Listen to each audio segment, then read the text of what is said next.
Hello everyone, welcome to my YouTube channel. Today we're going to talk about 10 important things our African parents need to know while raising their teenage kids or young adults or youth in general. I know you'll be like, oh, who is this young girl to tell us how to raise our kids? But listen to me, mom, listen to me, dad. There's this popular saying which goes like this: it is the one or those who wears the shoe actually knows where it pinches or where it hurts. So I believe that this video, I think, will give us an insight or an idea on where to improve more in raising our teenage kids. That's why I'm directing it majorly to the African parents. Please tune into, thank you as you tune into my video. Right now, subscribe to this channel, give a huge thumbs up to this video, comment, give me your own idea what you think about my video, and give me your own idea what you think is also necessary for our parents after listening to my own. Then share to your family and friends and loved ones, those who you think they also need to watch this video. Thank you as you tuning into my channel once again, and let's dive into the video. Number 1, the kinds of friends they associate with. As a parent, do you know the kind of friends your child or your children associate with? I made this number 1 because it is very, very, very important. Listen to me. In the society in general, friends has a greater influence on a child more than any societal group, family, church, or whatever. His or her friends, like their immediate or direct friends, has more influence on that child more than any other person in the society. So this is it. If your child rapports with people who believe in education, people who want something from life, people who are ambitious, whether that child is intelligent or not, trust me, that child will be an outstanding child. Do you know why? Because of his or her friends.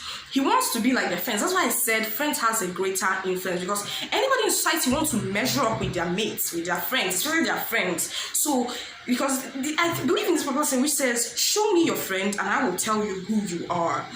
Believe me, that saying is, if not 100% true, it is 99.9 true. But if your child rapport with people who doesn't even believe in education, or people who doesn't want anything from life, they just want to be lazy, and probably their parents giving them money, or all the spoiled kids, trust me, even if that your child is even intelligent, it's a red flag. Just know you have actually lost that child. This is very important. Always try to know their friends. Try to know who they rapport with, because I believe it is very important, because what their friends are, what the friends they have are, is apparently what that child will be. Number 2, their field of interest. And this majorly concerns the African parents. African parents makes explicit decisions on matters that concerns their children. And trust me, this often leads to them being timid, shy, or have low self-esteem. This will make them not to be able to voice out their problem in the broader society. Because welcome to Africa, where you see a parent be like, oh, Chimdindu Chijoke, you'll be a doctor, you'll be a nurse, you'll be an economist.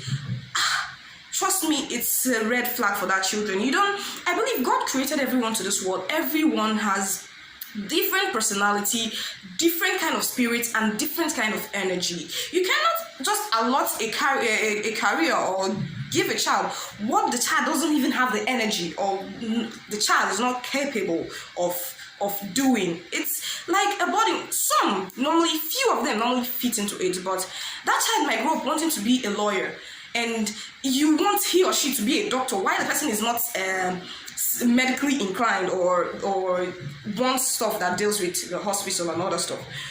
Then you will see the African parents be like, if you are not going to be a lawyer, just be ready to carry my dead body. That's their normal language. Trust me, it is a red flag.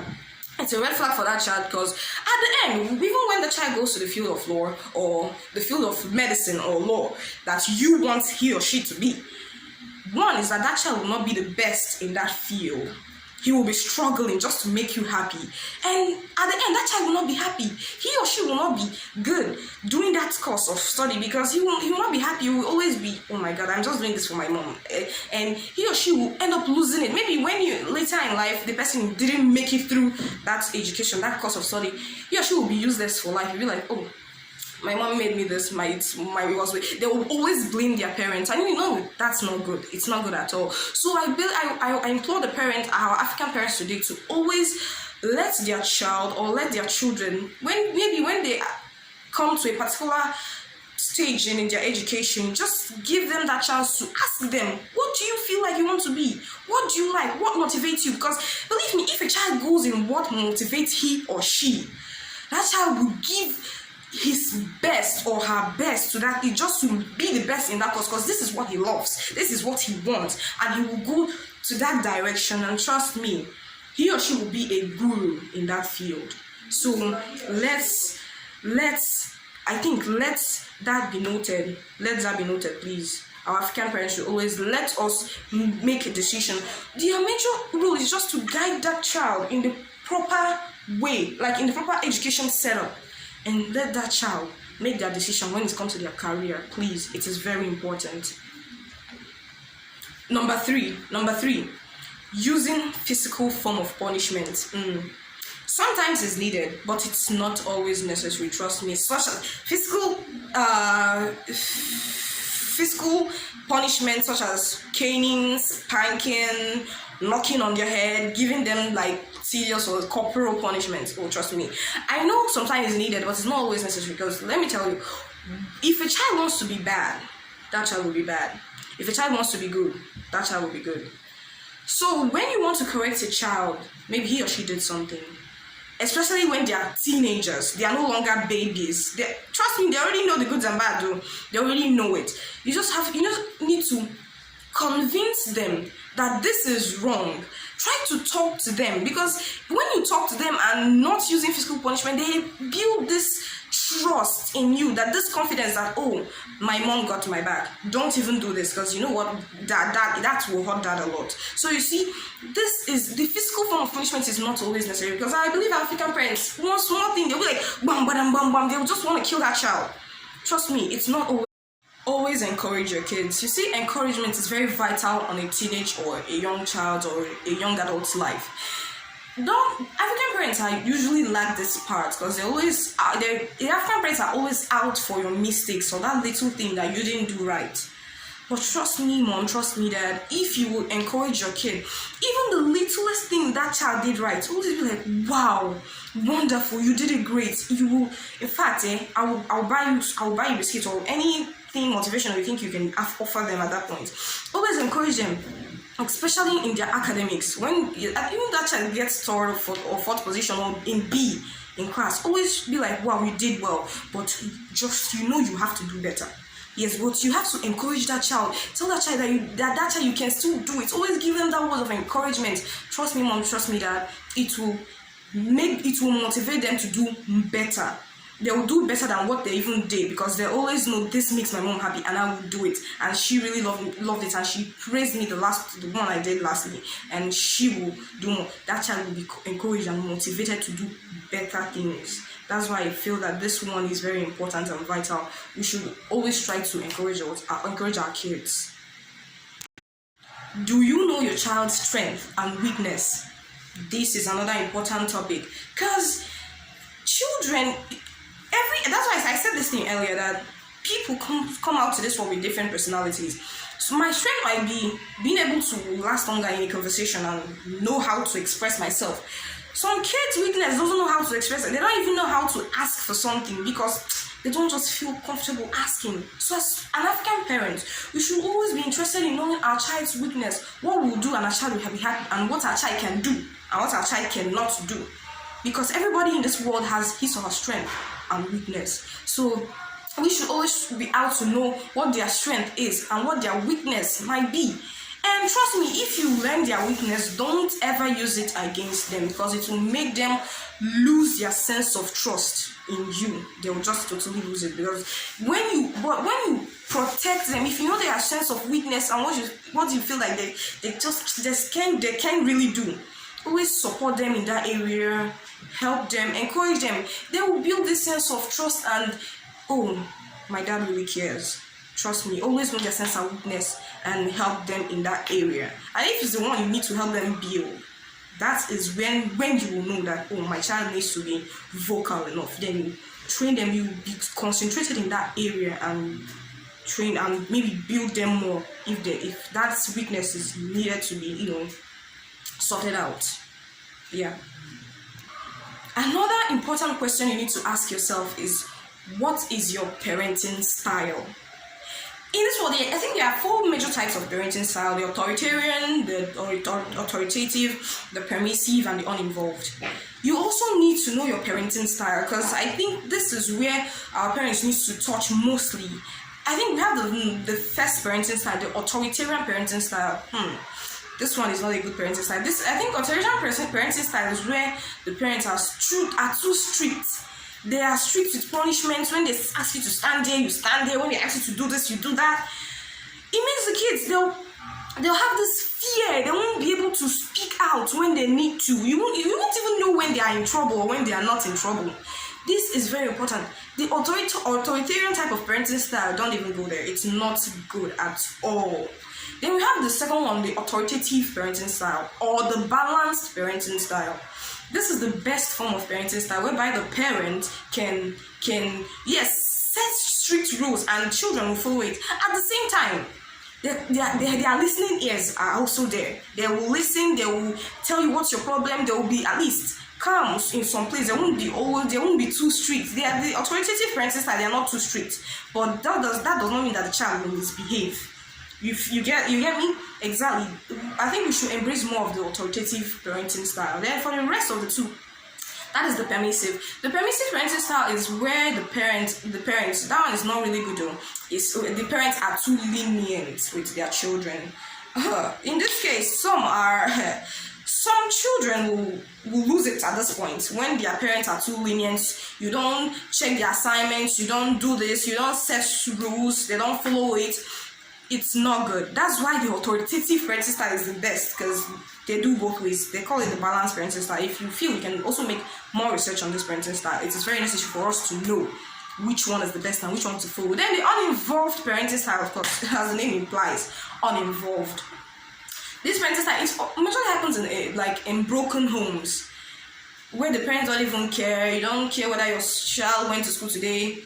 So in summary, what I'm trying to make us understand in parenting style is that we should try to balance our parenting styles, the way we treat our children, how we train them. Don't be too strict nor too lenient with them. We should just try to balance it and make sure that everything balances very well. Then the next one is creating quality time for our children. The African parents lack this. Their parents, they will always give more attention to their business, their jobs, their career. They will not really care or give your child that time to teach them something that you feel that is very important, things about life. Especially here is where the sex education comes in. In teaching, when you create quality time for your children, there you can listen to them, listen to what they have to say, how their day went, the problems and the challenges they face in school, and lots more. Then you can now give them your own kind advice as their parent. You can tell them, teach them, oh, when somebody bullies you at school, just tell me, trust me, don't shut up. Then you can know the challenges they face, whether anybody's maybe abusing them. This is the point where you can learn those things and actually teach them the good morals, the discipline, the discipline they need to know. Here you can tell them being honest is very good. Oh, being loyal and humble to your teachers and any way you find yourself is very important. When you create this quality time, you can make them understand these good morals so that they can be better people in the society. We also do have efficient communication, which goes hand in hand with this one I just said. We should always learn to engage in a quality conversation with our children, listen to them, being a good listener, it is very important. This shows a particular child that, oh, my mom really cares, and she'll fight for me. She'll do everything to make sure that I'm good. They feel, at this point, they feel loved. They feel loved by their parents, and the African parents like this so much. All these points are very, very necessary. And another one is, we should always learn that we can learn something from our kids. Do you know that you can learn something from your kids? Yes, the African parents can as well learn something from our kids. Our kids and teenagers, this thing, they're like, kids, they do have this free spirit that maybe when you become an adult, you don't, that spirit of living in the moment, forgiving, not to care too much about things. And it is very necessary, because at least you can learn it from your children. You can learn it from your child. These are some simple things that God gifts them, like naturally. You can learn things from your children by asking them questions, by engaging in good communicative skills with them. That's why I say communication is very, very important in any form of relationship in the world, whether be it friendship, be it relationship, be it marriage, be it family, be it anything. Communication, good. When you have good communication skill with anything you engage in yourself, trust me, you will see yourself blooming. That's why in any thing or any place you find yourself, just do have good communication skill, especially in your family, especially between your kids, because these children are your future. We are the future. We are the next generation. It's what our parents impact in us. That's what we can take out to the world. That's what we can express to the whole world. That's what we use to form our own children. Maybe raise our own children when we grow up and probably get married sometime in the future. That's why I believe that parents are the basic of the society. Parents are the, like, what will I say? The parents are the curative measure for the problems we have in our society now. Because I believe that if a parent raises her child in a good moral, in a good way, that child will be the best in anything he or she engages himself in. That's why I always say that parents has a bigger role to play in solving the problems of our society today. They have a bigger role to play. Exactly. And the last but not the least is being your child's best friend. Trust me, when you're your child's best friend, you get to know that child. When you come outside, somebody be like, oh, your child did this. You'll be like, no, my child cannot do this. You are sure, because you know your child in and out. You are his or her best friend. When you make your child your best friend, they are close to you, they are comfortable. Trust me, even that your teenage daughter, when a guy maybe toasts her in public or outside, you will be the first person to know about that. Then you can now give her that good advice, that moral advice, that you now express your wisdom, because that child trusts you 100%. So you have nothing to be afraid about, because that child will come to you for any single thing. So you know your child's whereabouts, you know everything about her. Always try to be your child's best friend, no matter what. Always try to show them that, yes, I'm your mother and I'm also your friend. That way they can trust you and thank you later. So when you put all this, if you summarize all this my points and put it in action, you use it in your daily life, raising your kids, trust me mom, trust me dad, when you grow old, when you grow really, really old, you will thank me later, because that your child will never leave you. He will never leave your side. He or she will always be there for you, will care for you. That great amount of love that you showed her or him when they were younger, that love is what they will show you when you were old. Remember the law of karma, the ultimate law of nature. What you give, you take. What goes around comes around. Because if you share that love to them when they were still kids, when you grow old, you will have that. You will be shown that love in a greater fold. So I thank all of us for tuning into my channel once again. Thank you so much. Thank you so much. Always subscribe to my YouTube channel. Give a huge thumbs up to this video. Like, comment, give me your own ideas. Let me know, or maybe the points where we teenagers or young adults need to correct in our own life. Comment and share to your loved ones, anyone who you feel that this video is necessary for he or she to watch or know. Thank you as you do that. Thank you for showing me love, support me.